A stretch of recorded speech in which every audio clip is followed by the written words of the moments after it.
Okay, there we go. So it is Saturday night at 9 o'clock. My name is Chris Weuve. This is Starfleet Tactical. I have with me Patrick Doyle and surprise mystery guest Andy Presby. And so before we get started, we should start off with a question here because I'm pretty convinced that at least one of us has to be speaking for their employer. So let's go ahead and take the poll. Andy, are you speaking for your employer today? Not if I want to remain employed. Okay, I'm going to interpret that as a no. That's a no. Okay, Pat, how about Absolutely you? Absolutely not. Absolutely not. Okay, Never ever. I'm gonna go ahead and say that I am speaking for my employer, one of my two employers, because that employer I actually will retire from in 3 days, and they won't have time to fire me. So I see you're living on the edge. Good for you. Yeah, I'm gonna live on the edge here. So I'm speaking for one employer, but not the other one. I'll let you figure out which one. So in any event, Andy's sort of a late add to this. So normally I at least try to put together some slides when we're going to talk about something like Babylon 5 or something like that. I try to watch a bunch of episodes. I did watch a few battles and things like that, but I didn't really put together any slides. But we're going to talk about Babylon 5. We're going to talk about any questions that people might have. You know, that's why I put questions in there.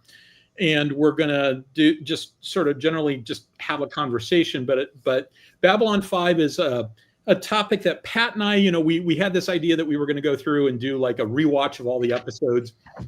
And when Pat told me that he was going to be available, the original plan was I thought, I'll go watch the next like 6 episodes and we'll talk about those 6 episodes and I'll do slides like I did the last time. And yeah, that fell apart when a friend of mine. I think there are larger issues. We can just talk about Babylon 5 in general. So. Yeah, we'll just talk about Babylon 5 in general. So I had this great plan. But that fell apart when I got an email yesterday from our friend Prescott, who was. Hey, Prescott, does he watch the show? I don't know if he's probably not. His dad might actually be watching the show. I got to play a game today. Get a hold of him. Say hello. It's been too long.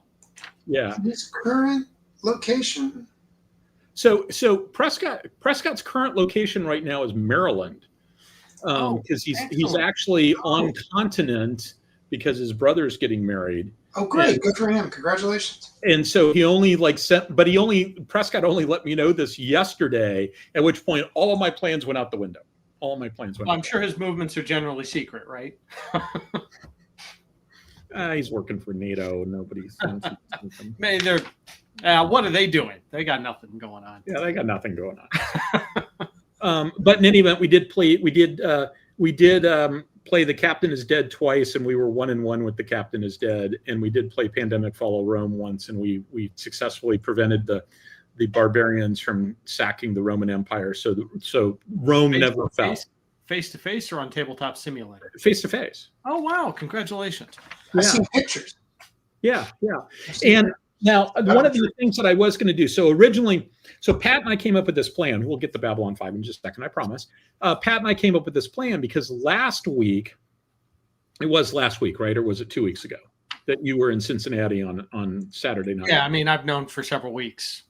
Actually. Yeah, so Pat was in Cincinnati in a situation where he didn't have to get up at 4 o'clock in the morning.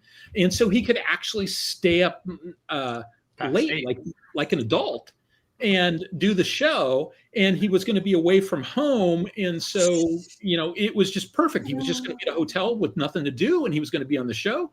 And we didn't do that last week because I was unavailable. And then we thought we would do it again this week. And at some point, Pat sends me sends Andy and I these photos of like potatoes. He's harvesting potatoes, and it's like, are you stealing somebody's potatoes in Cincinnati? And it turns out he wasn't in Cincinnati, that his schedule has changed, but he was home. And so he was able to join from home rather than from Cincinnati. I did screw up. I was going to take those photos and do a little quick slide montage about Pat cosplaying the Martian. Exactly. We can now survive a few more souls. So Yes. So he had a little bit of a potato harvest going on there. So good for him. So incidentally, The Martian is one of my absolute favorite movies of all time. I saw it twice within the first 22 hours it was out. that's reasonable. So I really like that. Even though there's one sort of scientific thing in it that's just like totally and completely wrong. No, but he tells you what that is. Yeah, he tells you up front. He says, "Yeah, this doesn't he make tells any you at sense." the end. There's an entire appendix. Yeah. Where he says, "This isn't true. No, it doesn't work." But I needed a disaster. That thing, by the way, guys, is that the dust storm that strands him there is physically, to the best of my knowledge, physically impossible. Right. You could be in a hurricane in Mars, and you would be forgiven for not noticing. Yes. Yeah. The air pressure is so low in Mars that you could be in the middle of a hurricane and not notice. Yes. Do wings actually even provide any lift in Mars? Or like maybe you just have to be going so damn fast and really, really low? Well, yes, they would, because like aerobraking works, right?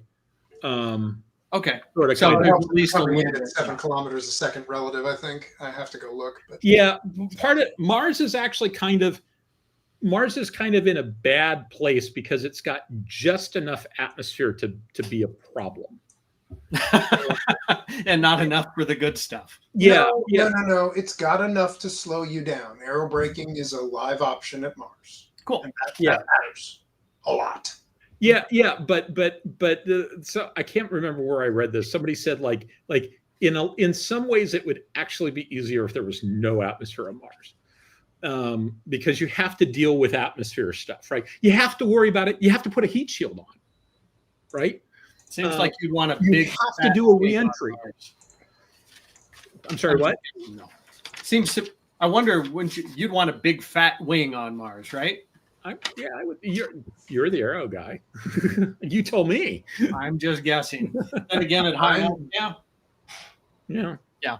But I mean, they made a helicopter work. Well, maybe not. No. So Yeah, that was I'm not actually sure. pretty I'm still cool. not an aerodynamic engineer, or aeronautical engineer. So I'm a user, not a builder. yeah, high-speed aluminum tubing. That's right. Amen. So, all right, so I'm going to throw the slide up, and then we'll get the Babylon 5. So this is just the schedule slide. And so next 2 weeks, no show because I'm on the road, and I will be heading off to Des Moines, Iowa, and in the process, I'm going to visit my strategic book reserve back in Dayton, and go through and actually do some sorting of books and maybe take some to Goodwill and then bring some back, or probably the games. The games are easier to sort through and easier to take to Goodwill, so I'll probably concentrate on games this time, get them out of the way. And then 3 solid episodes where I'm pretty almost totally positive that I can do those 3 episodes in a row. And then on the 8th of November, it's a probably, and I'm trying to remember why it's not a definite. Let me do it. Because The wedding? No, the wedding is the 11th of October. The reason why the 8th of November is a probable is because there's a war game convention that weekend, and I don't think I'm going, but I might change my mind and go to that. And so I should know, my guess is in the next week or so, whether I'm going to do that, but I'm probably not. 15th of November, I expect to be a yes. The 22nd of November, I'm going to be at PhilCon. So Bob, let's get together at PhilCon. And the 28th of November, I'm expecting to be a no because that's the Friday after Thanksgiving, and I'm expected to go do Thanksgiving things with people. And so I'm probably going to be in upstate New York on that Saturday, and then on Sunday I'll drive back down. And that's true. Lissa is getting married on Halloween, so Lissa is going to be off for a while. Congratulations. So congratulations to Lissa. And then I'm expecting the entire month of December I'm going to be around, even right after Christmas. I'm not expecting to go any place for Christmas other than about, I don't know, maybe 20 miles in that direction. And then, so that's what my default expectations are for Christmas. Destined to Oh, PhilCon is a science fiction convention in Philadelphia that I am not speaking at. In fact, they've sent me an invite. I'm probably going to tell them I just don't think I'm going to do that. My friend Walter Hunt's going to be there. We're going to play a bunch of games, and then I think I'm going to roll right out of PhilCon and go visit people and go to the place where I'm going to do Thanksgiving. Did you say PhilCon is the 22nd of November? He did. Yes. Oh, okay. Never mind then. All right. Why? Oh no, I was just that happens to be the one day I've got something going on here locally. Otherwise, I might see if I could get a trip that lands me in Philadelphia. Yeah. In downtown? No, it's actually in Cherry Hill. Oh, okay. All right. So, but I am going to go see the battleship there because I haven't seen that battleship in a while. Maybe later I'll tell a battleship story about the last time, the one and only time I've been on the USS New Jersey previously. Delon says, and here I thought it was a science fiction convention at the house of somebody named Phil. No, it's Philadelphia. Philadelphia's PhilCon is the first con that I ever went to as a pro. But in any event, so there's the schedule. There's the list of possible things that we're going to talk about. The only new thing that I've added since the last time is naval infrastructure, because I was, which is one I every now and then I think about adding, and then I forget to actually write it down. And this time I remember to write it down. Drakinifel, who's an excellent has an excellent naval history YouTube channel. He basically does, like World War I to, maybe pre-dreadnoughts to sort of like, immediate post-World War II stuff, naval stuff. Every now and then he'll do earlier stuff or later stuff, etc. But that's sort of where the center of mass of his channel is. He did one about the limitations that the French had in terms of being able to build bigger ships. And a lot of it is just things like, if your shipyard, if you're launching the ship by it sort of sliding down the ways out into the river, the depth of the river and the width of the river affects how big a ship you can make. And it really doesn't matter how big the graving dock is if you can't actually get it out of the river. And so this is a frequent thing that people had, a frequent problem that people had as ships got bigger. It got harder and harder to figure out how to launch them and how to make them all fit. And spacecraft don't have rivers. They don't launch into rivers unless you're Bill Baldwin's The Helmsman series, where they did very much launch. Or Baen series, Drake's ships. The Aubrey Maturin. I'm sorry, the Lieutenant Leary series. Yeah, Leary. Those ships are very heavily involved with water. Yeah, they do land. They do have a tendency to land in the water. The Bill Baldwin stuff very much does that. They land in the water, and they're basically, everything involves water. But for the rest of the world, that doesn't happen. And so I want to do a show that basically talks about naval infrastructure and compares surface naval infrastructure to up above, space naval infrastructure.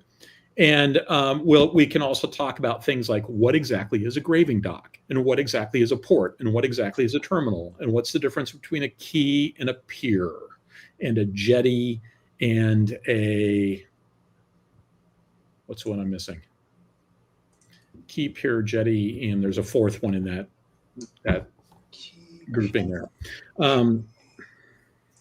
Anchorage, but no, that's not a piece of the land coming out to meet your boat. Jetty, quay, pier, and what they're all for. Like some of those things are about docking your ship. There are things that are about docking your ships, and there are things about being a breakwater and all this other stuff. So we can talk about all that stuff and how it all fits together, and what the science fiction equivalent of that may be. So that's on the list of things to do. And then at some point, Andy's going to do a Star Trek Power Systems talk. At some point, Pat and I or Andy and I are going to talk about replicators and post-scarcity economics, the part 2 version of that. I need to put that one together. And the last little thing is like on this slide is, for instance, has everybody ordered the pre-order for Joel Presby's Ringer yet? Thank you. Because it comes out in November. And oh, by the way, along those lines, I was talking with Joelle earlier today about her coming on the show, and we're hoping to be able to make that happen sometime in the schedule that's on the show. Well, Joelle come on, maybe Andy if he's available. Although I have hopes that the kids will be in bed and the two of you can both come on. Getting one of us is easier than getting both of us most days. Yes, that's my assumption. And so this is definitely a time where if we have to sacrifice Andy, we'll sacrifice Andy to get Joelle. It is a worthy trade. But in this case, we want to talk about, because Andy and Joelle are working very hard to create a world that is very much of a hard science world, even if you're not seeing all the math. That doesn't mean that the math didn't happen. Andy is a physicist and engineer by training, and Joelle is a math major and operations research analyst by training. So they can do the math, and the math does not scare us. The math. We generally try to avoid writing it out longhand for her readers, though. Yeah. So the thing is that they've done all the math, but they don't necessarily show you the math. My goal is not to show you the math, but my goal is to have a conversation with them where we sort of talk about the background, talk about why things are the way they are, and sort of how to sort of think about it in your head. Because there's a bunch of stuff that's in the background of those books that Andy and I have talked about, and to a lesser degree Joelle and I, but mostly Andy and I have talked about that hasn't necessarily been mentioned to anybody else. Like, for instance, the Kalpana space station design, which if you don't know what I'm talking about, I recommend that you all go look at that, because it's a really cool space station design. And not only is it a cool design, it's also a design that there's been a lot of cool artwork done for it. And to be clear, the Kalpana station was designed by a bunch of authors. I want to say in 2015. It's a real world paper in the spacecraft engineering literature. Google Kalpana cylinder and you'll find it. Yeah, and when KLAPANA, named after the astronaut who died in the second shuttle accident. And when he says authors, he means the authors of the engineering paper. He doesn't mean like science fiction authors. He means like real no shit aerospace engineers designed this thing. And it's had some wonderful artwork done along with it. Okay, so let me take a real quick look at the stream. Let's see. Hello.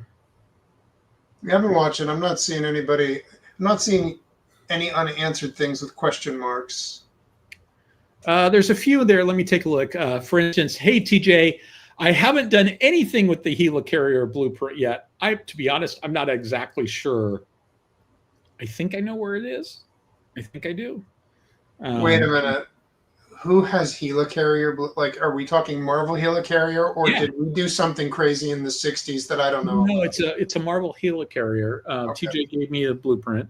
It's a weird shape. It's not very tall and it's very long. And so I've got it, and I think it's rolled up in the same tube as my integrated space plan. And if that's the case, I know exactly where it is. I just haven't done anything with it yet because my place is still a disaster, and I'm not yet at the point where I'm hanging artwork. I'm at the point where I'm trying to figure out where things go. So I'm not quite there yet. Let's see. Okay, so looking through here, glad you're watching live too. I am not speaking for Ares Studios because they've never actually been my employer. My relationship with Ares Studios is three things. One is that I happen to host a show on their channel because one time Alec needed somebody to be a guest on his show, and next thing I know, he's handed the keys to me and Pat, and the two of us started doing the show. And as some of you have heard me tell the story before, he didn't ask us at all. He just handed them to us and walked away. And we kind of went like, we should be offended that he just assumed that we're going to do this, but of course we're going to do this. So, there's no point being offended. Yeah, you don't go to a guy whose job description has been entrepreneur and expect to not come out unscathed. Well, I mean, he basically said, hey, would you like to do this really, really cool thing? And I won't even charge you to let you do it. And sure. So that's the first bit about my Relationship Theory Studio. The second bit about the Relationship Theory Studios is that I did see a script for the long version of the Axonar movie, and I gave some feedback to Alec about it. And we've talked about this with Alec on the show. And I saw the setup, and I said, "What's that?" I pointed to a bridge console, and he said, "That's the fleet." I think it was the Fleet Command Station. I forget exactly what he called it. But it was like the Fleet Command Station. And I said, "What does it do?" And he said, "I don't know." And I said, "I do. Would you like me to tell you?" And he said, "Yes, please do." And so I gave him like a 5-page document that sort of said, here's how this all works. Here's how, here's how it would tie everything together. Here's what the display should look like, et cetera, et cetera. So I functioned as a consultant on the movie. And then the third thing is that I'm a backer, right? So I wrote him a check, just like a whole bunch of other people did. And I'm eagerly awaiting the movie to come out. I have seen the rough cut, or a version of the rough cut, because it's still a work in progress. But I saw a version that didn't have any of the final special effects, and it had some placeholder special effects and some stuff, and it had some people that we haven't seen so far that I cannot divulge who exactly it is. But we lost Richard Hatch, and that's horrible. And we lost Tony Todd, and that's horrible. And we lost Gary Graham, that's horrible. We got some other people in. And so that's great. And I'm really looking forward to it coming out. Okay, so that's the relationship there. So Mr. CC says, is Star Trek based on alien physics and technology? Who knows? We don't know any aliens. Well, no, wait, he capitalized alien, which is weird. Did you mean Alien the movie? If you mean Alien the movie, the answer is no. That'd be really weird. There. Although it's probably worth adding, there's some interesting. Thank you for asking that question. Add aliens to list of Starfleet. Oh, that is a good point. Well, there's a whole new show. Yeah, I wasn't even thinking the whole new show. I was thinking, so there are, amongst the hardcore technical geek crowd, a couple of episodes ago, we talked about Franz Joseph Designs and the fact that Franz Joseph basically created this idea of doing a technical manual and publishing it so that fans could geek out over the technical stuff, right? And so there's a couple of these technical manuals. There's 3 that I think stand head and shoulders above the rest. The first one is the original, the classic Franz Joseph Star Trek original series technical manual. The second one is the New Testament book, the Star Trek Next Generation Technical Manual by Mike Okuda and Rick Sternbach, the Holy Text. And I'd throw the Deep Space Nine Technical Manual in with that one. We can. Okay. I mean, if you want, it's ship data. Just ignore the appendix. We can sort of. It's an appendix to the Next Gen Manual. Okay, sure. Right. So that kind of works. I mean, it's. But it's got some good stuff in it. It does. I'm not trying to belittle it. I just think I just kind of have a tendency to think of the two of them together. And the third one is the Aliens Colonial Marines Technical Manual, done by Lee Brimacone-Wood. Frankly, I also think Rick Sternbach's Klingon Bird of Prey book is really good. Yeah, it is. It is really good. There's stuff in there that you've never seen anyplace else, and so yeah, it's really good.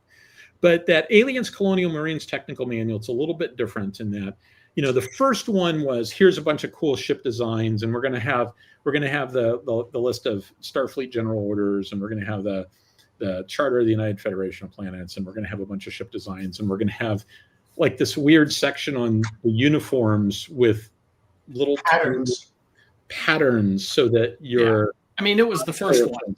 Yeah, it was the first one, and it was you can sort of see in that first one how, you know, what it was about. It was really about doing it was done for the fans to do like cosplay and stuff like that, right? His daughter was in a Star Trek club, and Dad wrote a book for people in Star Trek clubs, and so you could make your own uniforms if you had that book. The Next Gen Technical Manual is basically an operations manual for the ship. It's the sort of thing you might hand to a new officer who's going on board, and it has a general description of all the different things, and it's a nice organized layout, and it has, you know, here's a section on weapon systems, and here's a section on sensors, and here's a section on this, and here's a section on that. The Colonial Marines Technical Manual is a little bit more freeform.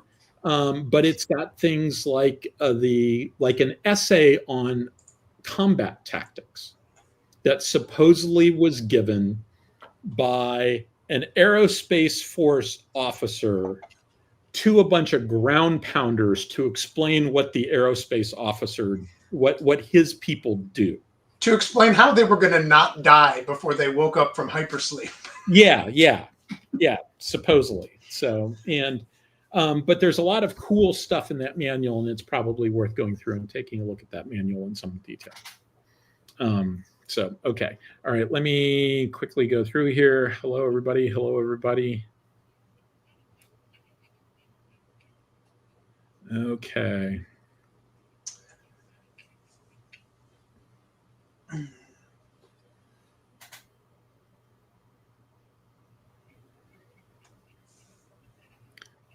Scrolling.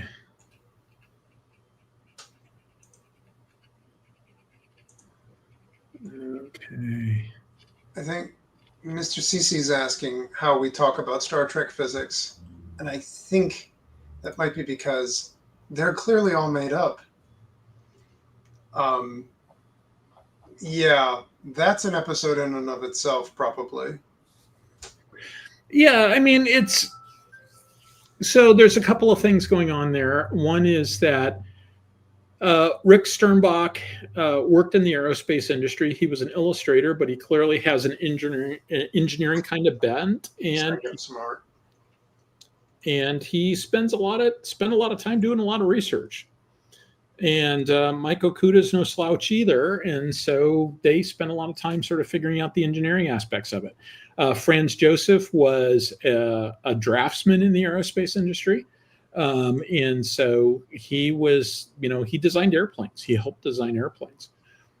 And so part of it is that there's some people there who were really, really, really trying to make everything consistent and trying to look at real world physics. In fact, if you go back and you look at the making of Star Trek, they specifically decided not to use the term laser, which lasers were the new hotness in 1964. And they specifically decided not to call them lasers because their expectation was that in the very near future, lasers would be more well-defined. And he didn't want a bunch of people say, they didn't want it to not age well. They didn't want it to not age well and go like, yeah, lasers can't do that. That's wrong. So their solution was to come up with something that was evocative of lasers, but wasn't a laser. And so that's how we got phasers. So Wright points out that BB-62 had the same issue when it was launched, in that it kissed the opposite side of the river, as he put it. Well, and another, I'm going through the space flight chronology to see if I can find. Yeah. So Sec. Wright also says that we should cover the difference between a pub and a brothel. Wright, maybe you should come on the show and do that for us. I might not be the best qualified. I'm definitely not the best qualified. Yeah, you guys claim. For any info I have would be way out of date.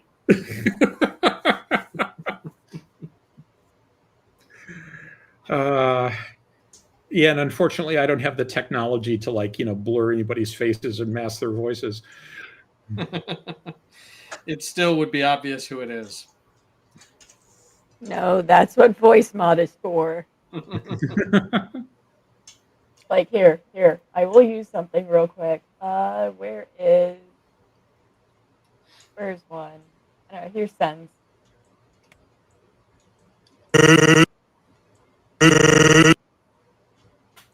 Huh? Yeah, but For this one. Oh. You're welcome. All right.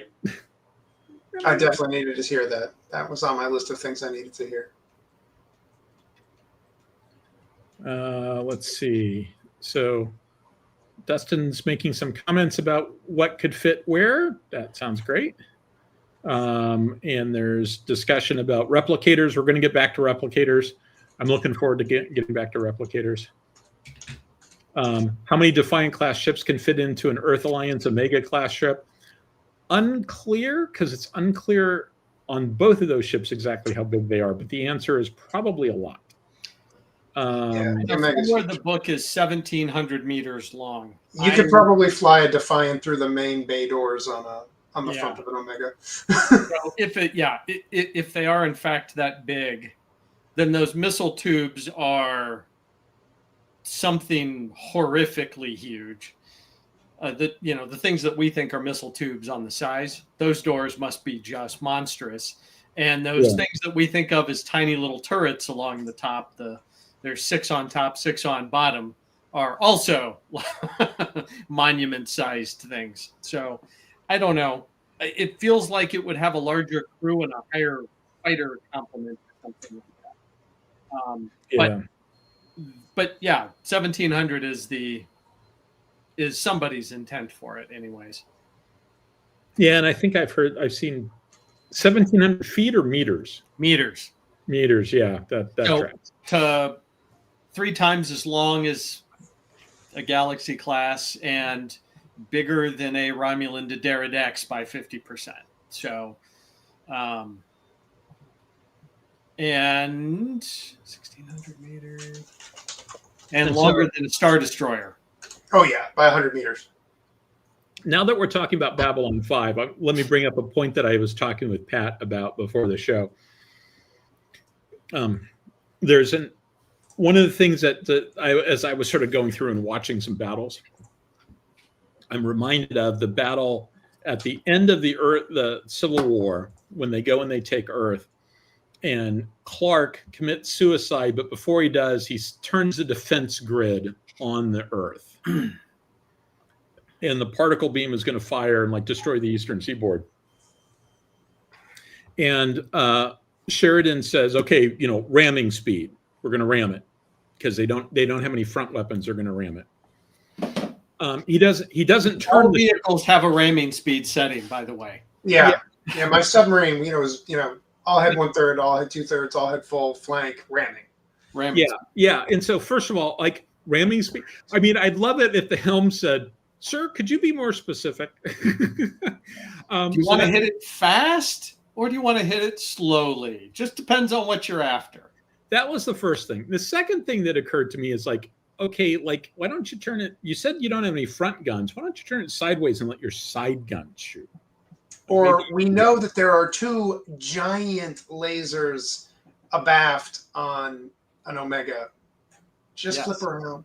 And you can use your main engines to slow down and get a lot of additional time to keep shooting at it. Well, they did have a situation where they were on a time crunch. They had a minute to respond or something. Sure. The third thing is 1,700 meters might take a while to spin To around. turn, it's true. That defense satellite was a lot smaller than the Omega. Everybody in the bridge treated it like we are going to our death.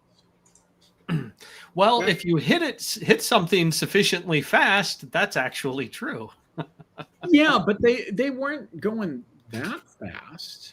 Well, Because okay. it's Babylon The 5 and speed of nobody- any craft you see on a Yeah. TV show Yeah. relative is they're at like World War II fighter speed, basically. It's Yeah, not- and that's the other thing. You know what the official doctrine on every power was about when you blow up an airplane? What's the one thing you don't do? Fly through the debris cloud. oh yeah. Well, sure. Because There are engines there. because the mass Heavy of the things. airplane is not gone, it's just disassembled. Yes. So now you've got this big debris cloud. Don't fly through that. Yes. And so we do see that when the Apollo comes in and General Lefcourt comes in and blows away the satellite, and the Omega goes through the debris cloud. There was no damage whatsoever to Well, it. again, turning that massive thing that you've just spent setting ramming No. speed. But my point is that there wasn't any damage from it, right? And so it is the same mass before as afterwards. It's just distributed a little bit differently, and yet it didn't do any damage. Why did they act like they were all going to their deaths? And the answer was because there's more good television in that. No, the surface area over which you apply the strike to the armor matters. It does, So but it being smaller and intact matters. And wasn't probably that- never wasn't having been on the bridge where your commander says ramming speed might cause some concern amongst the crew. No, but Sheridan was acting like he was going to his death. Well, one of the funny things about that design, which I think, if memory serves, was not intentional. A repeated theme you're going to hear, like Rick Sternbach and Mike Okuda were the artists on. They were in the art staff and the production staff on Star Trek: The Next Generation. They did a lot of the graphic design and the visuals. In Star Wars, the artists' designs for what's going on screen often make a lot more sense than what the characters say is happening. Yeah. Because when you're drawing something, long story short, Andy's origin story, I got into engineering because I wanted to draw spaceships. That's a long story. We'll tell that some other time. But when you can write fuzzy words in a script or in a novel about how the thing works and wave off in 2 sentences, yeah, the thing launched 50 million gazillion missiles. But if you're sitting down trying to draw the thing, you need to actually figure out, okay, where are the gajillion missiles coming out of this thing, and how does that gonna work? Like it forces you to think about it more carefully. And the cool thing about the Omegas, and the weird thing about the Omegas, did you guys ever notice that the bridge of the Omega is under spin? They're under gravity. Yeah. So the humans have no artificial gravity in that setting.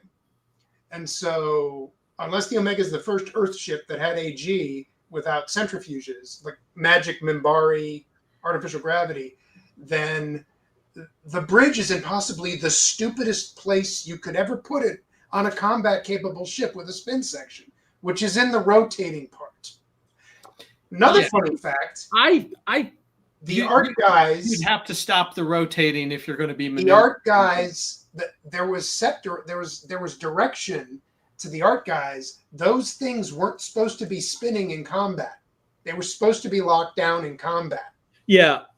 And for that word didn't get to the animators, so they didn't get to the animators, and it was on Severed Dreams, and Severed Dreams was literally an episode that they finished the episode like 2 hours before they uploaded it to the satellite.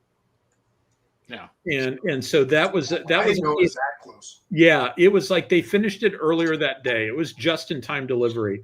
And so two things happen. So first of all, they get it, they looked at it and they go, oh shit, they're not supposed to be rotating.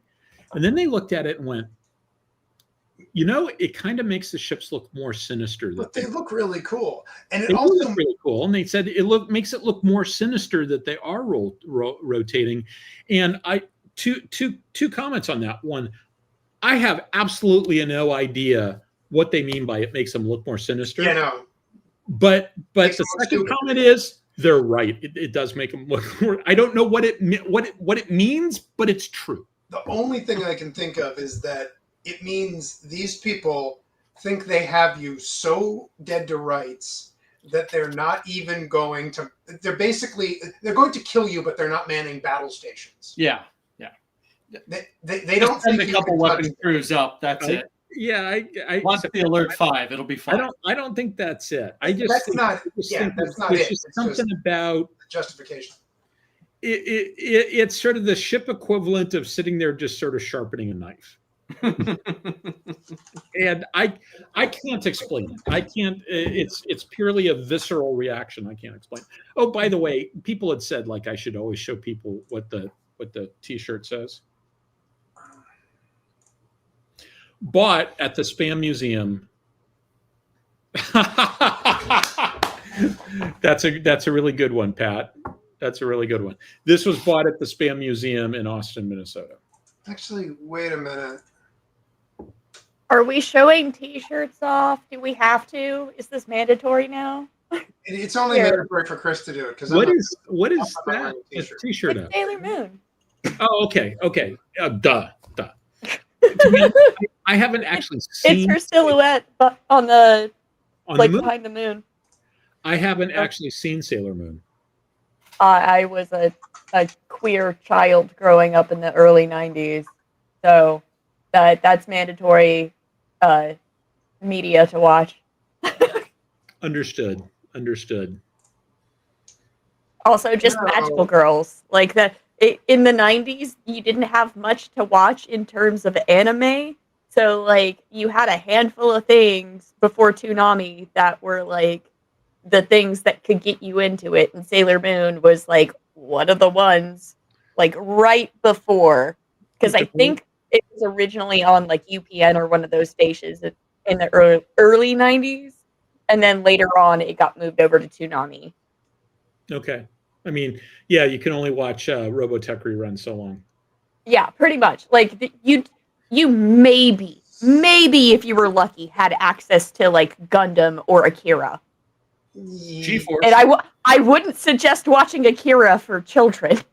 That is one of the ones that has body horror, and like depending on your age, like when I was watching it, I knew going in, and I was like, oh, this is a little bit worse than I even gave it credit for.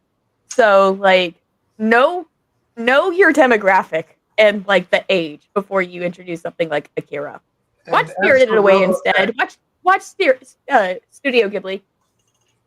As for Robotech, there's only so many times you can hear Rick, Minmay, Rick, Minmay, Rick, Minmay, Rick. Okay, but that just makes it sound like one of the Resident Evil games. Sheva, hurry!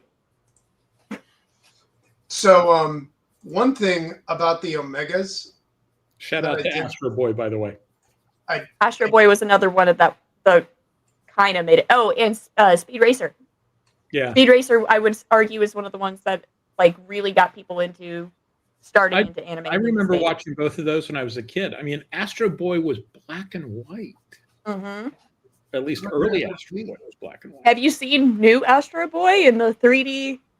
Oh, it's interesting. There's a new Astro Boy?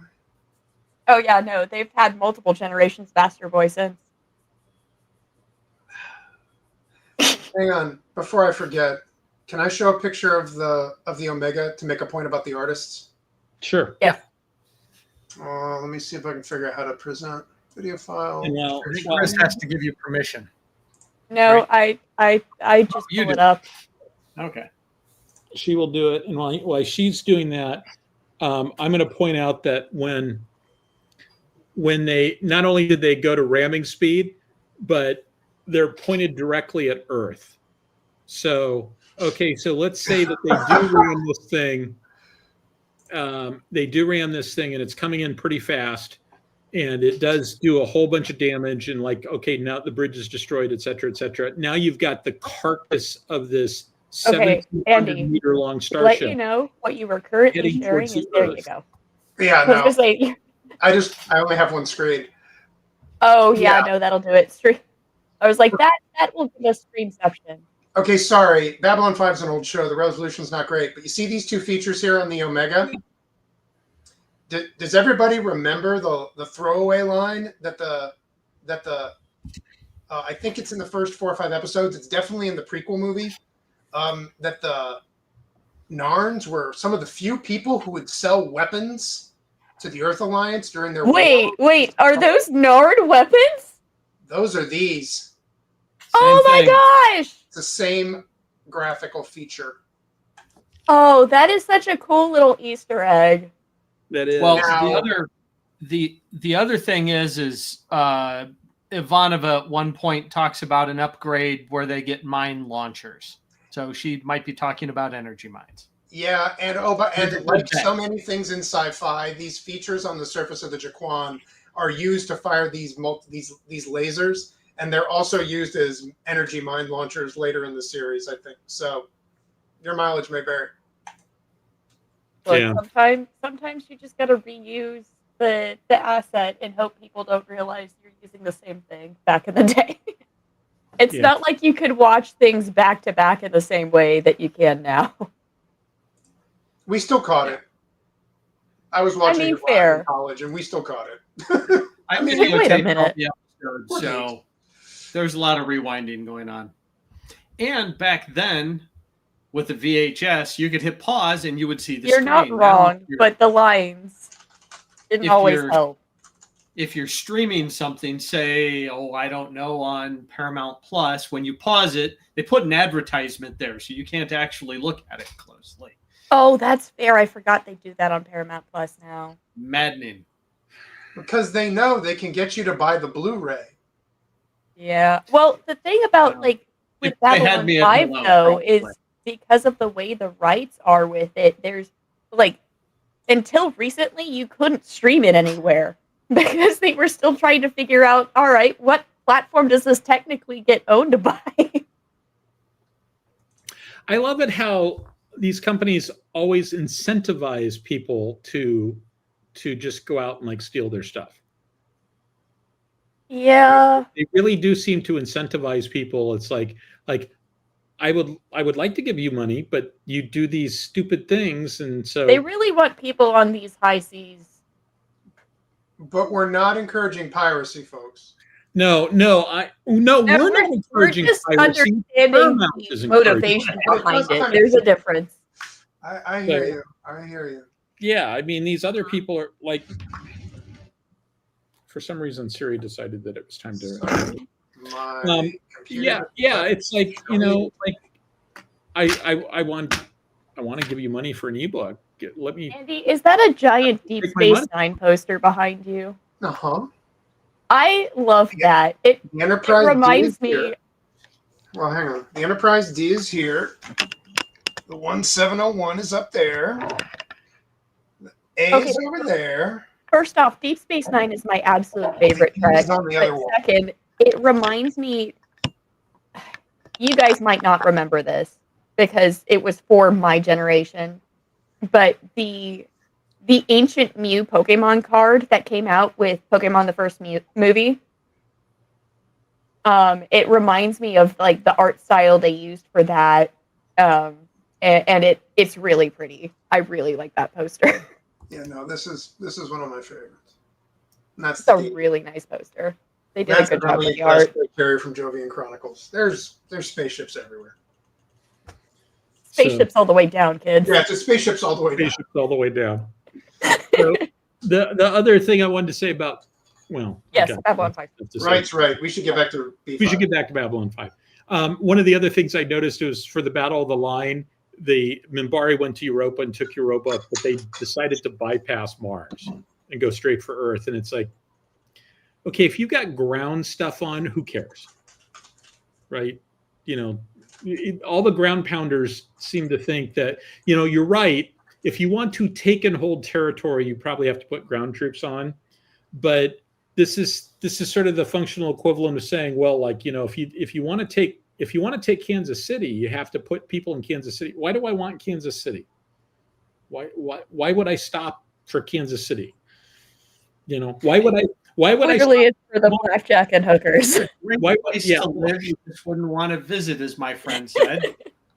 Why wouldn't I grew up there, by the way. Did you really? Glorious. You grew up in Kansas City? I did. How did I not know this about you? Wait, Kansas City, Missouri, to be very clear, right? Before, so. I thought you grew up in Minneapolis. No. He only worked in outer space. But anyways. So a recurring theme in Babylon 5 is this idea that all the different things are next to each other, and like this idea that somehow going from Europa to Earth would take you anywhere near Mars. Maybe it does. Probably it does. Probably not. It probably depends on the orbit of Mars. Let's be real. So, on average, here's a good question. I may have asked Andy this before. On average, on average, we'll ask everybody else. On average, what is the closest planet to Earth? What does everybody think? Pat, what do you think? On average. On average, what is the closest? I don't know what on average comes out to, but are you talking about like because of its proximity based on like orbit around the sun? If you measured the distance between Earth and all the planets each day, added them all up, and then divided by 365, which one is closest? I have not done that math problem. I've done other ones, but not that one. Okay, again, you're talking to the kid that was a Sailor Moon kid and like hyper focused on goddamn Neptune for a really long time at one point. So I'm actually over here trying to do the math. Just look in chat. TJ for the win. Unsurprisingly, we might add. Unsurprisingly. It's Venus. It's I'm not Venus. Mercury. Mercury. Yeah, no, just Mercury. Because of its. What is the closest planet on average to Pluto? Mercury. It would be Mercury. Because, they're far away, but it doesn't. Well, you also have to think about its geosynchronous orbit. And so, if it's got a faster geosynchronous orbit or slower one, like its proximity to the Earth is going to be different depending on where it is in its cycle versus where we are in our cycle. Yeah, and that's basically what it boils down to. Like the Earth-Mercury distance, sometimes Earth is relatively close to Mars, but sometimes they're on opposite sides of the planet and they're really far away. Mercury, when Mercury is closest to Earth, it's closer. It's farther away than Mars is to Earth when they're at their closest. But when Mercury's the farthest away from Earth, when it's on the other side of the sun, it's not that much farther away. It really isn't, just because it's because it's so close. Its geosynchronous orbit is so small compared to like Earth's because it's so close. Like, it's one of those things that it's eventually going to either spiral into the sun on its own, or it's going to be eaten by the sun when it expands, when like that part of the sun cycle happens. It'll get eaten by the sun.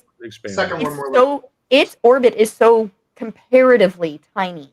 Yeah. That it really isn't that comparatively speaking, light years sort of distance kind of things, miles even.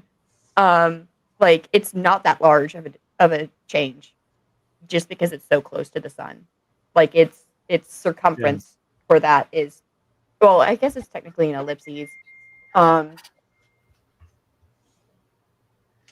So can you tell this was a hyper focus as a kid? Yeah. Yes. That's okay. Can you tell what my hyper focus was? It wasn't Babylon 5, but if Babylon 5 had been out, it would have been. Yeah. Okay. So space battle wise, what do you think, Andy, is the thing that sort of stands out to you space battle wise about Babylon 5, or military wise, space battle wise, something along the topic that we kind of brought up? Obviously, they popularized Newtonian flight in a televised space combat. Yeah. I'm thing, assuming right? They the did gate. Battlestar before Battlestar was cool. Like, and that is a thing. Like, new Battlestar, everybody was like, because they've got to hype it up, right? They're like, oh, look, this is so new. We did this. Like, this is Ron Moore and new Battlestar doing Newtonian flight. And they did, and it was gorgeous. But, sorry, Babylon 5 beat that to them by a number of decades. For the laymen who are out there, what is Newtonian flight? The way rockets would really fly. So in space, there's no friction. Yeah. And when you burn fuel and push in a direction, you're going to keep going pretty much forever until you hit something. Obviously, gravity being a big deal. Thanks, Liz. Airplanes fly by deflecting air, basically. No banking. We don't bank. Look, I had to think about the layman here because, I know I understand what Newtonian flight is, but I don't think the vast majority of people watching. Well, except I don't think our audience is really laymen who've wandered in. Yeah, I'm pretty sure our audience. I mean, not wrong. You're interested in this stuff. You're interested in this stuff. We do have a show called Starfleet Tactical, and so there is a chance that there are people who are laymen just happen to come in because of the fact that they are interested in Starfleet. Big ships in B5 don't bank like that beautiful glory shot of the Enterprise D, coming around, swirling, swiveling in front of the camera. She banks around and then goes to warp. I love that shot. It's one of my favorite shots, but ships in Babylon 5 don't do that. So you've got, I don't have a picture of a Star Fury, and I don't have my model. Yeah. The other thing you don't have is shields. But the other thing you don't have is shields. They got big guns, and just you get hit, you're kind of having a bad day.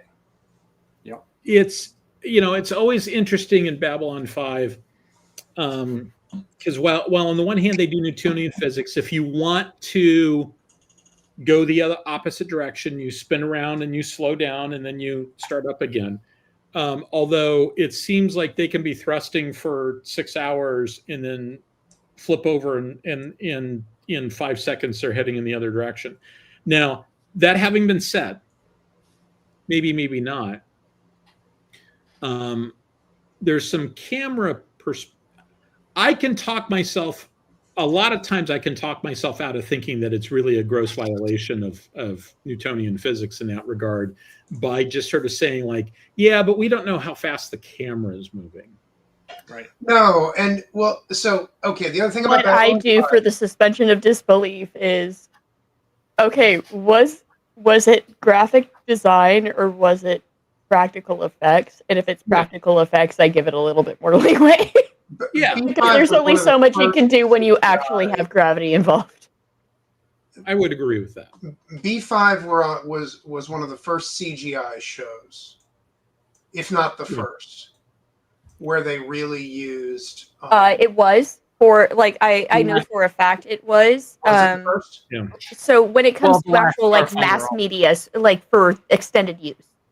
Because prior to that, you had things like the Stephen King miniseries of the Langoliers. There's a lot to say about that particular production with how the CGI ended up coming out and whatnot.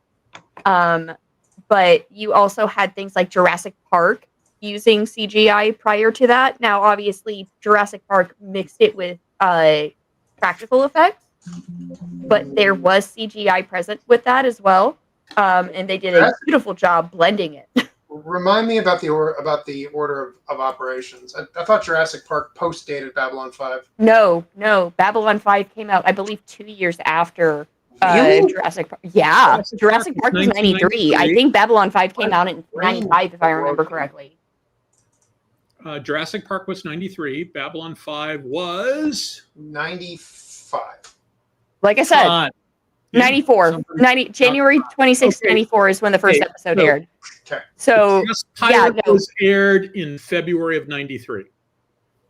So they were simultaneously being created. then. The show So- premiered in the United States on January 26, 1994.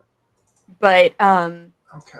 So, so Babylon 5 does not predate it. However, they are contemporaries of one another.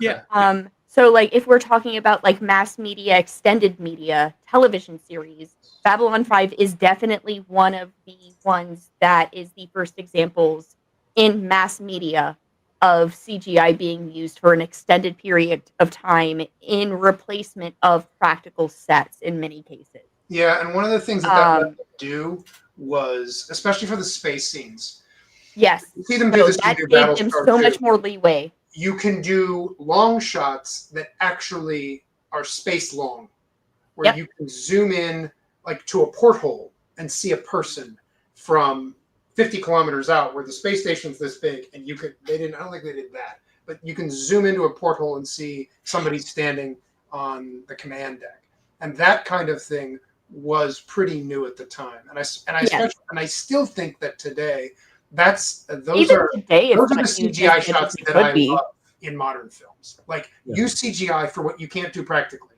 without building a 5-mile long space station. Well, exactly. And like a good portion of the time, like I'm not saying that there aren't times where CG by itself is the best option, because there are. There are just some things physics wise we cannot do in real time with people.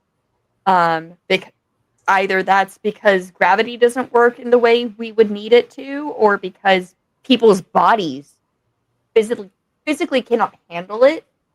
Doesn't matter. There are times where CG is the thing that is yeah. going to augment what like we should be doing, because like there are some things that you can like record mocap wise to some degree for like how the motion should maybe play out, but then you use the CG to replace that and augment what should be there.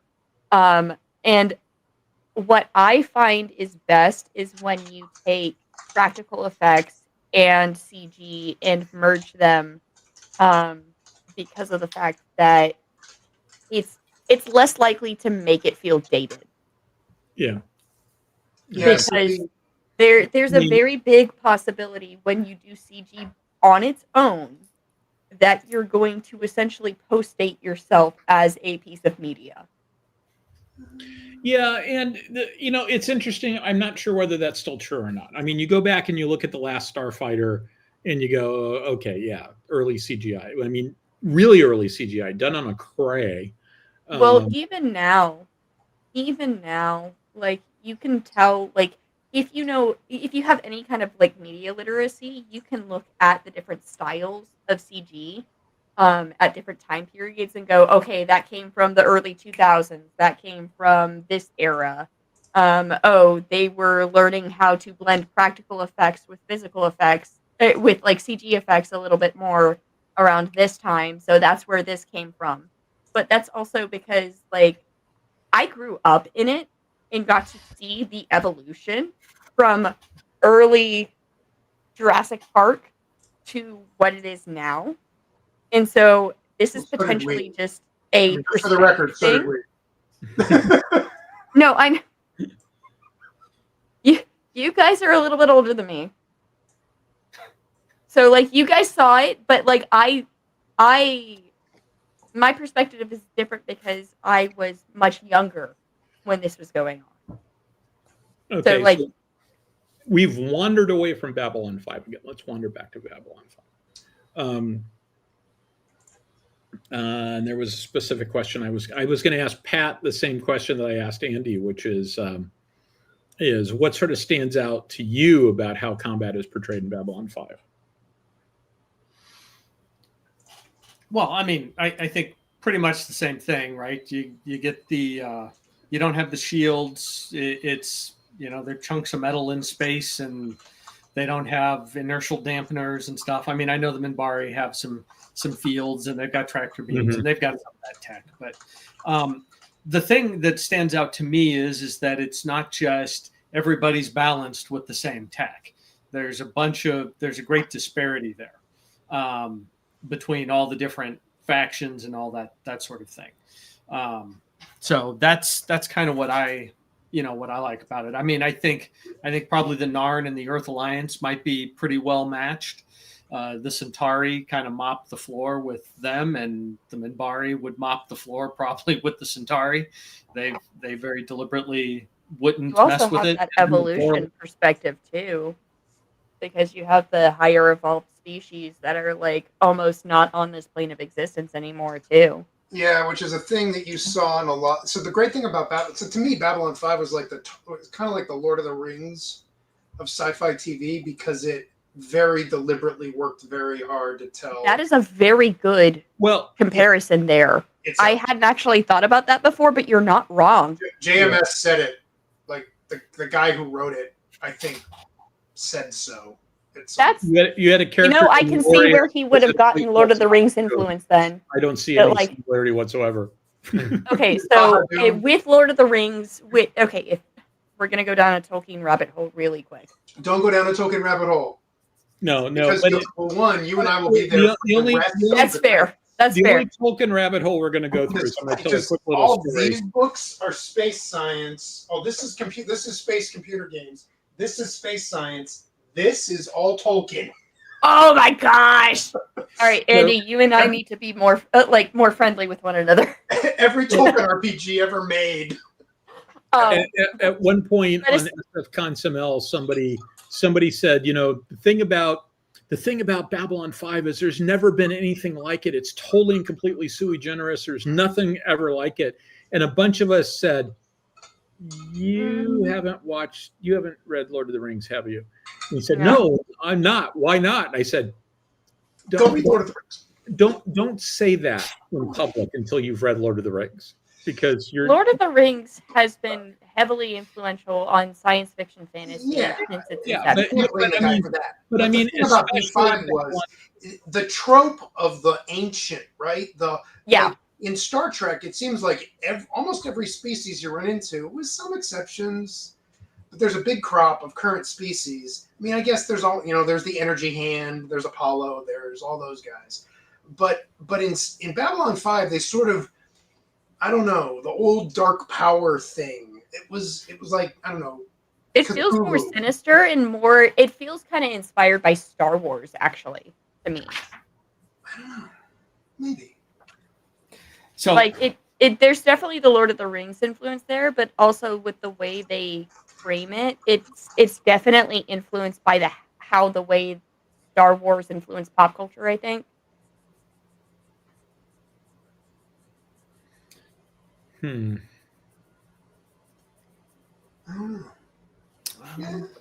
Now, this was also before the prequels came out, to be very clear. Yeah. So, this would be something that's only influenced by the media that has come out pre-1999. But, with the way Star Wars had been framed prior to that point, it was always kid-friendly, but it was more... I feel like the older media is more sinister, almost. And so the way things got framed with Babylon 5 ended up having more of that space opera feel to it because of that influence. It did. That's a good point. Let's see. So here's... Oh, go ahead, Pat. So what I was going to say is I watched, and I would recommend him, the Feral Historian, but he pointed out, and I like this, and I spent the last several days thinking about it a little bit, and I think I kind of agree that Babylon 5 is really the story of a proxy war between the Shadows and the Vorlons. All the other races, including the Minbari, are essentially, like I said, fighting the proxy war. Why is that for debate? What's that? What?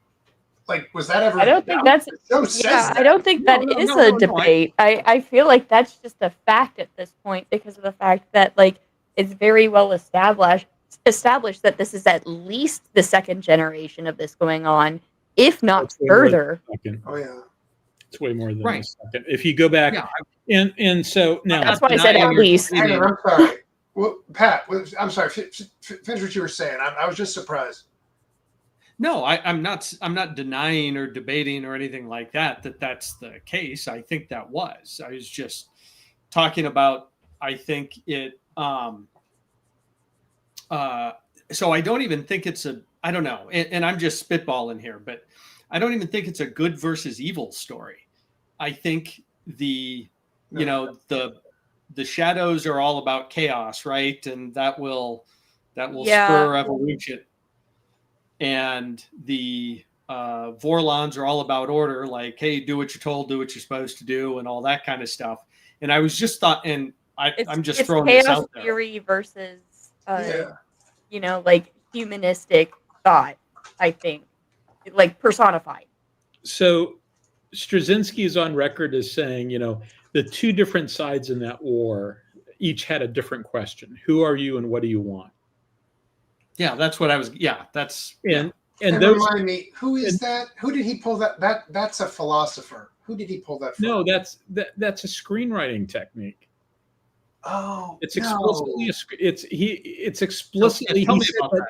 Is that just as a writer with every character? Those are the two questions you ask. Yeah, you have to think. Who about are you and what do you want? Like those are the two things that if you're like basically creating a generic character, even if they're just like a character that has like one or two lines. Who is this person? Like, what is their name? Yeah. And what is like a general goal that person, at least in that moment, even if you're not like giving them like an entire world basis description, because like obviously it depends on like how fleshed out the character ends up being. Yeah.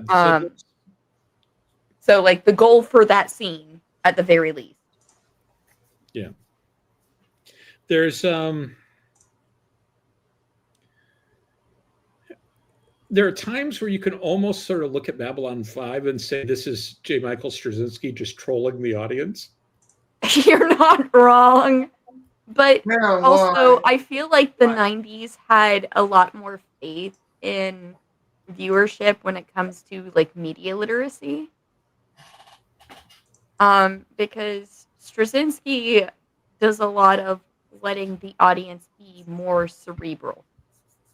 Yeah. Whereas, like, even Star Trek, especially now, but like even back then, it kind of made a point of exposition. Whereas, like, Straczynski doesn't always give you exposition. It's more, how does this make you feel? What are you as the viewer getting from this in that moment? Whereas, what about Ron? I mean, I don't know, Ron Moore in the new Battlestar. He very famously, and I think he even publicly said, "Hey, I'm not like my audience isn't peopled by idiots." He throws you in the deep end in that show a lot. Well, and I don't disagree with that, but I'm talking about like modern, like within the past 5-10 years. Yeah, I guess you know what. I kind of stopped watching TV after. that's fair. I don't fucking blame you. But like even Battlestar had a like good portion of the time made a point of like explaining the symbolism of the religious symbols and like why they pulled from XYZ thing. All right. But like modern audiences are less likely to sit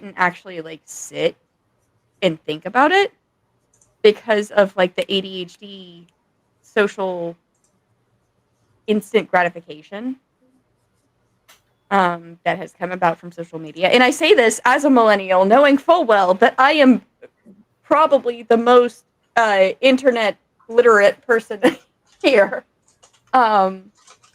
Like we're very much, we want the instant gratification as a generation. And so because of that, they give us the solution instead of making us think about it a good portion of the time. Mm-hmm. But that's also because of how the education system has become, because they're not teaching actual media literacy. Okay, and I feel you, but wait a sec. I am, like we did tell the audience, we're going to talk about Babylon 5, and if you and I start talking the education system, we'll be here all night. Yeah, Yeah. no, we're not going to go about that. We're talking about like Straczynski and his faith in the audience on this one versus now. Straczynski had a lot of faith in his audience. And so there are a lot of times where he lets you draw your own conclusions when which is a more philosophical approach to screenwriting. And sci-fi in general, honestly, if we're going to talk about themes in science fiction. So, Chris, I don't know if we exhausted your original question. No, well, I haven't given you my answer to that. That's true. I was going to say we haven't heard yours. Not, I mean, I think so. Babylon 5. I love Babylon 5, but I don't love Babylon 5 for the combat scenes. Because I think the Babylon 5 combat scenes are, for the same reason that I don't love Star Wars for the combat scenes. Because I think that's not valid for both. The place where it's at its strongest. I think Chris and I are going to fight in a minute, but okay. And the reason why I think that's the case. Okay, let's talk about space combat versus Jedi combat. That's two different things, Andy. No. It's not Star Wars. I'm going to fight him on Babylon 5. He's right about that, about Star Wars. Yeah, and I think so. For me, the issue is that you see the same thing, especially in the later Star Wars movies where they had a bigger special effects budget. It's frequently just like, we're just going to have all these ships crammed on the screen and they're just going to go do the thing. And I was watching one of the scenes earlier today, this morning, and I remember just thinking, like, I would be terrified as the helmsman on any of those ships, because it's not like we're actually in formation. We're just in a mob. They're just randomly flying straight forward. Actually, wait a minute. Let's ask the pilot about that. Yeah. So the entire thing is like, it's like they're flying at distances that would make Blue Angels nervous. And they're maneuvering all over the place. Like we're just gonna go and do stuff, and we're gonna fire, and we're gonna do stuff, and we're just like all like this all the time, and it's actually gotten to the point now where I find that distracting more than entertaining. The thing that I love about Babylon 5 is not those sorts of scenes. The thing I love about Babylon 5 is things like Sheridan ordering Bryan Cranston on a suicide mission, where he basically just says it's a suicide mission. He tells Bryan Cranston's character, you need to make this look realistic, and that means you're not coming back. What a thing for me to pull a comment up during. So the first part about this, if you look in the chat, is that Wargame and Babylon 5 RPG designers struggled with that for about a decade, because the interceptors, they never defined exactly what they were. I'm digging pretty deep, Thomas, in my old lore, because I was going to make a game. I was going to make a B5 game at some point, or help Pat make a B5 game. I don't remember. And I'm the guy who dissects the technology. That's my shtick. That's what I do for fun. And I'm remember the the gun turrets. The Game gun turrets on the Omega. They had two projectors on them. One looked like a 5-inch naval gun barrel, just the barrel, and the other looked like a big telescope, which is which, by the way, if you go look at a modern real laser weapon turret, they look like a telescope, because that's what they are. Oh, Yeah. Right? Yeah. That's what a laser that gun makes sense given how lasers work. Right? And so one of the explanations I saw, Thomas, is that the gun on those pulse cannon, the pulse cannon is throwing either plasma, which is not a thing you'd have a telescope to shoot. You'd have a big gun, but the big barrel is throwing plasma blobs, and the little barrel is throwing shells of various types. So it'll, so for example, a way to stop an incoming laser weapon would be, or you wouldn't stop it, it would reduce its effectiveness, is in Traveler, they call them sandcasters. You throw some diffractive material out towards the guy who's shooting the laser back at you, and you scatter the beam before it touches your ship. I was gonna say, it feels like Scatter and absorb. a Scatter and absorb. civilization where like laser weapons are a normal thing. Why wouldn't you start using mirrors more often? Because the mirrors only work, because a combat laser, it's like, I'm pulling numbers out of thin air here, but an Omega's main guns could probably put petawatts on target. So That's fair. Most mirrors are only 99% efficient, so that's still like a gigawatt. Yeah, that's still a fair amount of power on a getting face like this big, which is why one of the greatest things, one of the things I love about Babylon 5 combats, and I'm just going to push back again, Chris, against the combat. Yeah, there were a lot of limitations, right? There was a lot, I think a Star Wars influence in the visual direction very much was, well, we need little fighters pew-pewing things, and there needs to be lots of stuff on screen because we can do that now. So we're going to put lots of stuff on screen. It's kind of like in the original Star Trek, where everybody's uniform was just like the most offensive color, and like everything was bright because they could do that, right? And like because color TV, yeah, because color TV right? was just coming out. That's why Command Gold became Command Gold, because it originally with the color stuff became. And it was a greenish. Interceptors had a mode where they did that. Yeah, right. NBC, which is the first network to broadcast all in color, because they had just been bought by RCA. Which is oh god. Which is I'm having flashbacks to when my parents talked about Radio Shack now. Yeah, the only time I think we ever see the interceptors used is against other plasma bolts, Thomas. And hitting an incoming plasma bolt with a plasma bolt would probably just cause them to defract or something like that. So I was one of the playtesters for Babylon 5 Wars, and I think we asked what they thought interceptors were, and we never got a particular. B5 Wars is no B5 Wars made an explanation for everything. You didn't necessarily know. Yeah. Like, you didn't necessarily buy that. When was this a thing that got playtested? 90s. Okay, so I wouldn't have remotely been like thinking about this. Yeah, so let's see. So yeah, Thomas, that's a very bad answer to your very long question. But the other thing that they did, Chris, was like, I think Babylon 5 might be the first time we ever saw a laser weapon on screen do to a ship what a laser weapon would do to a ship. I think you're right. Cut a path, like the beam hits, and then it cuts a path. Yeah, because the beam is maybe in Star Trek 2. Well, the thing is, even then, like I don't think it did. Like I think because of the fact that they were using practical sets in the way that they did, like that limited actually how much proper damage it would have shown on screen, at least. Oh, I just realized there was a second edition of Babylon 5 Wars. I didn't know that. First edition was published in 1997. Jesus, I was 5. I was older than that. And so actually older than that.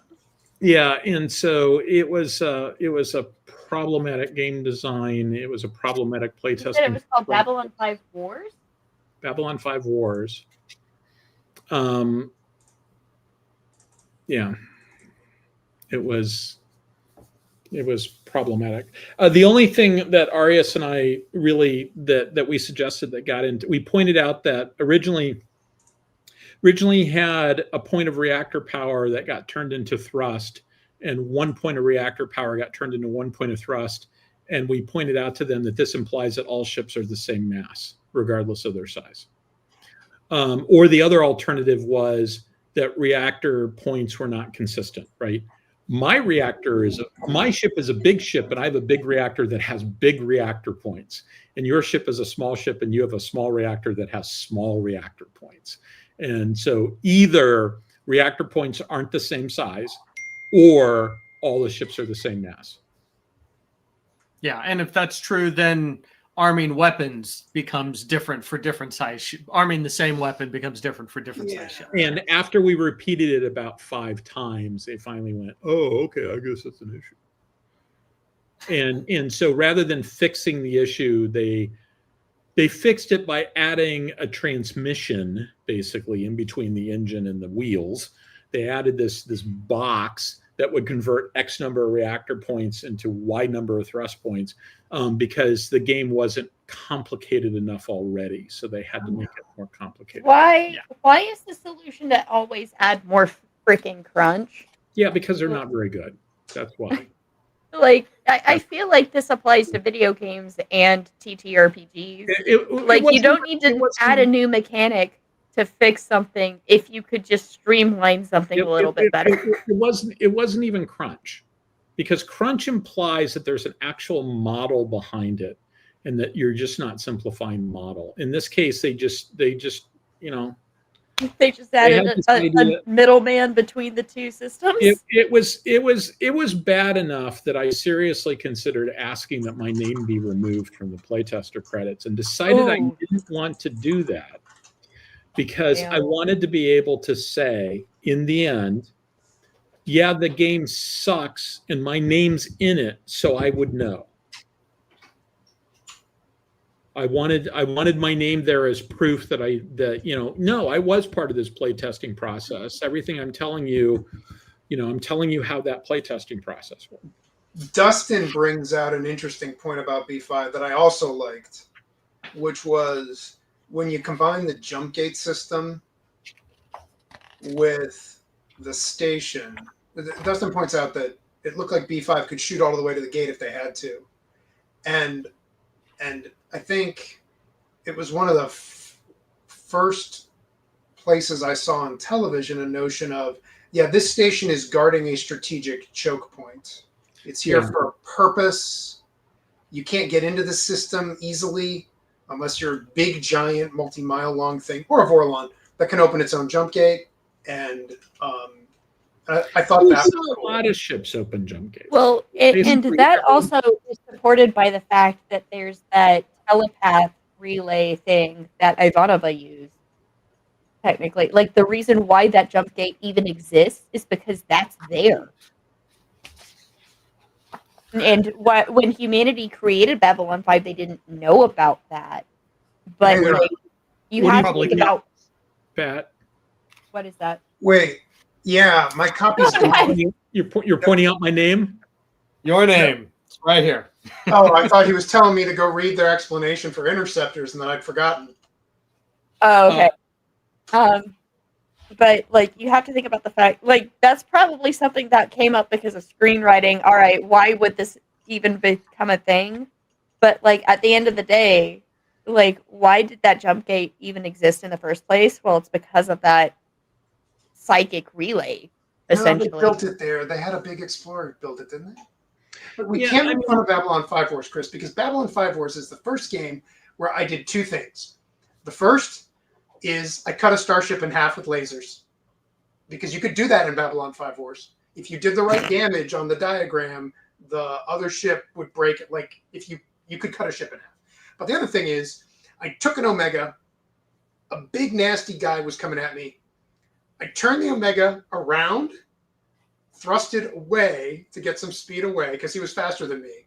And then I caused the Omega to rotate at the right speed that I could charge my weapons and bring every weapon on the ship to bear as I was running away, pinwheeling away. Awesome. Because I knew he was going to catch me. And it was the only way I could fire every gun on the ship. Physics.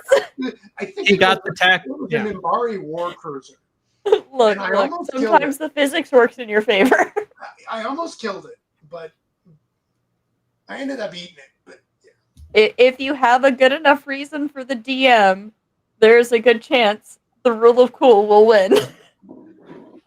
So Wright asks a real world question here. I wonder what the reactor points for a CVN 65 could offer when not providing hotel services. What's a CVN 65? The USS Enterprise aircraft carrier, the one that was just decommissioned. Oh, no, CVN. Oh, okay. You're right, that is Enterprise. AKA Building 65. I did an exercise with Building 65. She was 18 months into a 6-month refit. She had a lot of refits like that, or the refit would last 3 times as long as she was supposed to be in the yard. That's actually. Oh, go ahead, Pat. I was just going to say, I've got asking his question. I'm going to do that. Oh, okay, sorry. Go ahead. I was going to let Pat go first.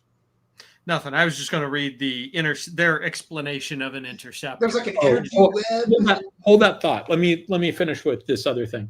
One of the interesting things, and it's interesting as to whether there's a Star Trek or other science fiction equivalent of this. And I'm talking when it should be Andy talking, but I'm going to go ahead and talk. The reactors on something like an aircraft carrier can create a certain amount of electricity. They turn water into steam. It's a hot rock. You turn water into steam, and some of that steam can be turned into electricity by being run through a generator. But a lot of that steam is really kind of just earmarked for the propulsion plant, and you can generate more steam then you've got generator capability of turning it into electricity, because you turn the steam turbine, and in the case of an aircraft carrier, you're also powering the catapults. And so a certain percentage of it can be turned into electricity because you can run a generator, but a bunch of it's just going to be part of the powertrain, and there's a limit as to how much you can make that happen. Andy, would you throw any rocks at that explanation? No, I mean, you could look at the steam plants of old World War II, steam-powered battleships and other steam-powered warships, and you will see that the pipes that go to the main engines are very big, and the pipes that go to the turbo generators that make electricity on the ships are much smaller. And from that, you can infer that the ship cannot take all of its boiler, in the case of a chemically fueled ship, can't take all of its boiler power and duct it to electricity, and turn it into electricity. Now, it's worth noting that naval planners in the West, or naval shipwrights in a lot of countries for a long time, have thinking to themselves, man, it'd be really nice if we had all this as electricity. So watch this space. Yeah, and then people have noted that if you're dealing with electric motors, and maybe you don't have to have as long a shaft, and there's certain advantages to having your shaft shorter. So, yeah, the exception to that is the turbo electric ships. And so turbo electric is one of those ideas that every now and then people go, okay, let's try it again, see if now's the time. And in the past, we've concluded that it wasn't. I'm not as much of a Navy nerd. What the hell is a turbo? I have an idea based on what the term means. So what do they mean by a turbo? A turbo electric ship is the same idea as like a turbo electric car, like a Tesla. Except in this case, the turbo part of turbo electric means you're generating steam, and you're running it through a steam turbine that's attached to a generator. And so you're generating electricity. It's an electric motor. Okay. But it's still burning fuel. Were designed to pipe most of their. They were designed with big electric motors, so they did turn all of their chemical power into steam. They turned it all into steam, and they used the steam to make electricity, and everything was done as electricity. Whereas like an aircraft carrier, like the Nimitz class aircraft carrier, a bunch of that steam gets run through a turbine, and that turbine is physically connected to a propeller with a long shaft. In a turbo electric ship, it goes to a generator, and electricity then goes to the turbine wire to an electric motor. Okay. And so we had turbo electric ships back in the 100 years ago. Mm-hmm. I was going to say, how efficient were they, though? Given how batteries were at the time. You don't need batteries. You just burn more coal or more. That's fair. Yeah, they weren't storing battery power. Is that really and truly like electric as we think of it now in modern terms. Then. Yeah, More or less. The battery is a. I mean, a hybrid works that way, right? You don't actually Okay. for a hybrid car, you wouldn't have to have a battery as part of that circuit, right? We design it that way because battery brings some. Well, because we use the battery for things like the alternator and whatnot now. Well, yeah, but I mean, you could just have a small generator that would make electricity, and wires would go to an electric motor, and you'd use the electric motor to move the car, right? Yeah, but that would require engineers to actually like use their heads sometimes Well, when it comes to like designing cars yeah, I mean, and being workable for maintenance. there's reasons why people build the things they build. We built some turbo electric battleships back in the teens, like 19 something or another, like 19. Those were like immediate pre-war, if I remember correctly, or maybe like 1915, 1916, something like that. And so that's how they made them back then. And they concluded that, okay, they kept those ships around. It's not like they got rid of them, but they concluded it wasn't worth it.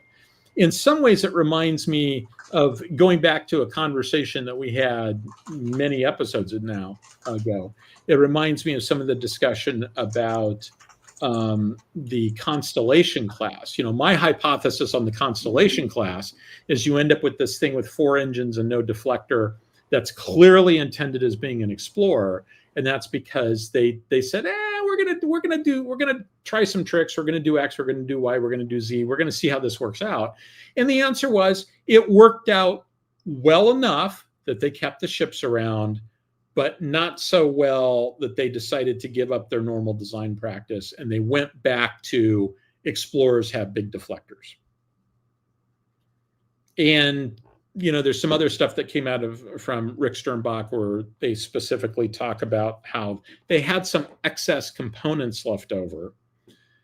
Well, more accurately, they had a production line from the Constitution refits, so they could just sort of like turn the crank and crank out engines for that. And so they could modify the saucer section, crank out engines, slap it all together, get something relatively easily, right? But that was a ship that sort of violated a whole bunch of design principles, and they tried it out, and then they went back to what they were doing there before. And the US Navy did the exact same thing with these turbo electric ships. They tried it out, and then they went back. And now they're getting ready to try it again. And we're getting ready to try it again. Going to try it again. And part of the reason for that post-production is side, modern, we're at an hour and a half. Yeah, we are at an hour and a half. Yeah. We should go. Sorry. So there is a question that is pertinent to Babylon 5 things. Well, not question, more of a statement. Babylon 5 was also one of the first TV shows and movies to mention heat dissipation with heat concerns. So Yeah. TNG, also Enterprise did it first. That is definitely one of the concerns you have to think about, like especially with electronics, because the electronics, their shelf life dissipates the longer they're like exposed to heat. Well, in space, no one can hear you steam. The normal way you cool something on Earth, or TJ knows this, conduction. You conduct the heat out of your vehicle into the surrounding environment. Convection, where you're blowing gas or water over your vehicle or over whatever's hot. You don't get to do any of that in space. So you only get to do the third one, which is radiation, which means you stick a hot fin out effectively and you wait for the photons to leave. Basically, you dump all your heat as light, infrared light typically. That's really slow. Yeah. It's really slow, and you got to be careful where you put these things because you can't put them right next to each other. It doesn't do you any good to dump heat out of one radiator and capture it right next to it. It can be argued that like one retcon for why Federation starships have saucer sections is it does make heat management easier. That shape could make heat management easier. That actually makes a lot of sense. You Like, turn it I edge know on to it's the system likely star. a retcon thing, just because like they thought it was a cool design, Oh, yes. but like from that perspective, no, like it essentially would act as a giant heat fin. Yeah, yeah. So it can work out. I mean, it's a lot of this comes down to, am I trying to maximize surface area or I'm trying to minimize it? And in the case of the saucer, it has the advantage that you've got this surface area and you can point it away from things.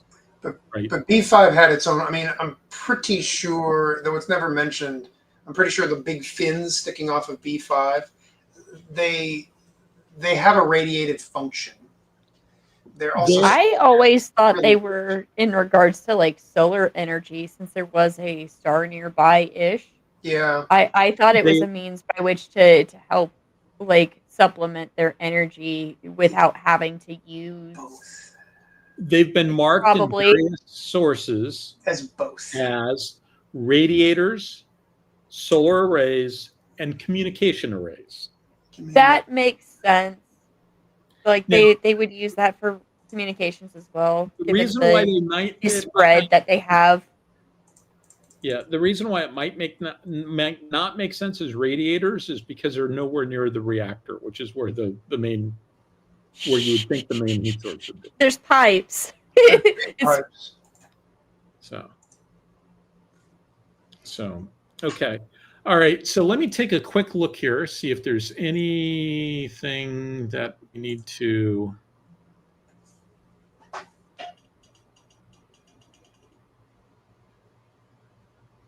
Scrolling back. Dustin comments about Miranda's not having deflectors. Yeah. My working hypothesis is that a Miranda is not an explorer, meaning it's not designed to go really fast for long periods of time. It's more intended as sort of a workhorse to do sort of secondary survey missions and or fight the Klingons. I'm going to give you a heads up. I'm clicking a new button. Okay. And so No I'm comments just kind of looking through. New button do. I don't know. That's what I'm trying to find out. What does this new button do? Window appeared on Pat, I think. Oh, did it? A gray window appeared on Pat. Yeah. However, I'm guessing the audience didn't want me troubleshooting StreamYard. Oh, now it says Aries Studio check. Okay, so that's what I thought it was. It's if we want, we can show comments on the stage now. Okay. If we want it to retroactively show chat. That's good to know. That's good to know. Yeah, it is the chat, TJ. Like I said, it was testing a new function. It says it's in beta. So I was like, let me see what the heck this is. Okay. Well, that worked out. So, all right. I think, we're at an hour 43. Yeah. 44, 40. So let's go ahead and think about wrapping up. Any last thoughts from anybody? Babylon Okay. 5 is a good series. Everyone should watch it. I enjoyed growing up with it. I just enjoy being here. And my thought is, I'm looking forward to, like I said at the beginning, normally what I try to do when Pat and I talk about Babylon 5 is I try to go back and watch through and put together some slides, and we sort of go through episode by episode. We didn't do that this time for reasons entirely having to do with the fact that my schedule did not permit me to do that, because my schedule got rewritten yesterday about 7 p.m. or so when I discovered that a friend of mine was going to be in town today. And so I agree. This was a fun discussion. and I want to do that, and I want to have Andy and Pat on and talk about replicators and various things like that. So hopefully Andy and Pat know that they are welcome on the show anytime they are available. But availability is sometimes an issue. Is the little one sleeping through the night yet, Andy? Ask me in 6 hours. That is entirely valid. How old is the little one, Andy? 7 weeks. Oh Jesus, yeah, no. Yeah, No. no, that'll I'm sorry. Brand spanking new one. Brand spanking new one. That is smack dab brand new out of the oven. So, all right. So with that in mind, I think let's go ahead and wrap it up. So as always, first of all, thank you to Pat for joining us on his day off, which it turned out to be his day off, not his day off, just sort of hanging out in a hotel, but an actual day off when he's at home. Thank you to Andy, whose time is somewhat dictated by 3 children and their needs, et cetera, et cetera. Thank you to Alyssa for producing the show as always. And thank you to everybody in the audience. I am, as always, absolutely stunned by the fact that this many people are willing to spend their Saturday night coming and watching the show. So We actually had a fair amount of people. I think that are like most, we had like 25 or something like that. yeah, at least 25, 26, something like that. And I'm not sure what I'm going to do for the next show, other than I'm hoping that one of the next 2 shows, maybe Joelle can join us, because I'd like to have Joelle join. If we can make that work out. But I'm also not so, I understand that I need to have a plan B. So I will get the plan B together just in case Joelle is unable to make it at the last moment because, 3 young kids. So I totally get that. So, all right. So with that, thank you very much, everybody. See you next time in 2 weeks. Later, guys. 3 weeks, something like that. 3 weeks.